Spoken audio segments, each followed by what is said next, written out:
eu sou o Júlio Égídos, economista-chefe da Mirai Asset, e estaremos hoje conversando sobre as perspectivas da semana que se inicia, uma semana importante, já que teremos as reuniões do Fed nos Estados Unidos e do Copom no Brasil. Pelas sinalizações prévias dessa semana, das últimas semanas, pelo lado do Brasil, da reunião do Copom, a gente tem um movimento da inflação em aceleração, há algum impacto das commodities que segue ocorrendo. O IPCA de 1,73, o IPCA 15 de 1,73 que saiu agora em abril, veio pressionado ainda pela gasolina mais cara, pelos alimentos mais caros, com cereais, no caso milho e trigo impactando em massas, em pães. Realmente tudo está mais caro, né? Isso pode ser visto pelo IPCA 15, pelo comportamento da difusão do índice. O índice está em 78% de espalhamento. Várias cadeias do setor produtivo estão encarecendo, repassando custos para o final dos preços, para os preços finais, né?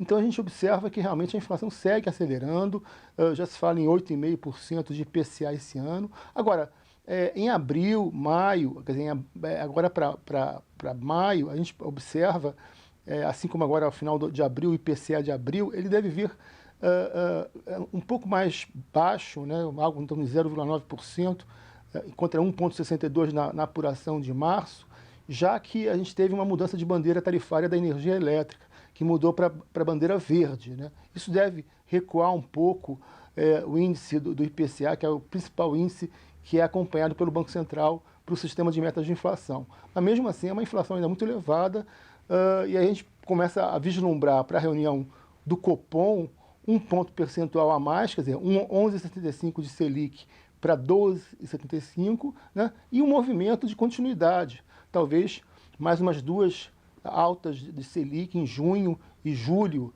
né? Mas o Roberto Campos Neto, ele tem sinalizado que ele vai tentar dar uma parada para observar como responde esse efeito de transmissão da política monetária sobre a economia real. Quer dizer, há uma preocupação, claro, em não derrubar muito a economia real, a atividade econômica, que segue muito fraca. Os indicadores que vão sendo publicados mostram a economia crescendo muito pouco. Em breve está saindo o primeiro trimestre do PIB e deve vir aí com um pequeno crescimento de 0,2%, não mais do que isso. É importante também salientar que saiu aí o PIB na Europa, saiu o PIB nos Estados Unidos. Nos Estados Unidos, no primeiro trimestre, veio um recuo de 1,4%. É importante também salientar que esse 1,4% de queda veio em função do aumento das importações. Ou seja, o aumento das importações derrubaram, de uma certa forma, o produto final, já que houve um vazamento da renda dessas importações que foram para fora, né? Isso significa dizer que a demanda interna, o consumo das famílias segue aquecido na economia americana e o tal risco de recessão parece, por hora, afastado. Saiu também hoje os dados do PIB da Itália, da França, da zona do euro, enfim, e todos mostrando com exceção da Itália, todos mostrando algum crescimento, 0,2%, estável no caso da França, mas não recuando, né? Preocupa, claro, o que vai acontecer agora, a partir de maio, de abril e maio, já que a gente está numa guerra que já dura 64 dias. Sobre a guerra, é o pior dos prognósticos, né? A gente teve aí o anúncio de Putin, que praticamente cancelou o fornecimento de gás natural para a Polônia e Bulgária. Importante que os dutos que passam pela Polônia vão para a Alemanha. Então, vai impactar diretamente no fornecimento de gás para a Alemanha, o que significa uma inflação galopante por lá. O PPI alemão de março veio em 4,9%, 30% na taxa anualizada. Então a gente tem realmente um cenário inflacionário na Europa muito preocupante. Christine Lagarde vem fazendo discursos quase que semanalmente, deve anunciar alguma coisa para breve, para a próxima reunião do Banco Central Europeu, sinalizando uma aceleração, o início do ciclo de juros, talvez aí para outubro ou novembro desse ano. Então o cenário inflacionário na Europa também preocupa muito, né? Nesse contexto, a gente tem a reunião do Fed na semana que vem, mostrando uma postura também mais agressiva, mais hawkish.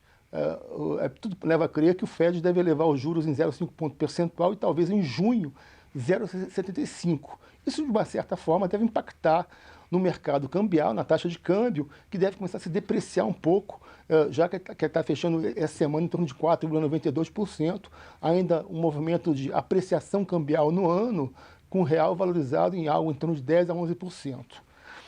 Vamos ver os slides. A gente tem aí alguns slides interessantes. O slide 4, por exemplo, mostra a forte reversão da inflação nos países, nos mercados emergentes e de desenvolvimento, pontuando quase, liderando a inflação em alta, dado que são os principais produtores de commodities do mundo, e essa alta das commodities está impactando diretamente nos seus mercados específicos, né? Então a gente veio o Emerging Market in Developing Economies com uma inflação muito elevada, e as projeções do FMI em relação a isso são de realmente mais inflação lá para frente. Ou seja, o FMI sinaliza que a inflação vai se manter elevada por um bom tempo, dada a guerra da Ucrânia e os gargalos gerados a partir daí. Outros fatos também que preocupam, e o slide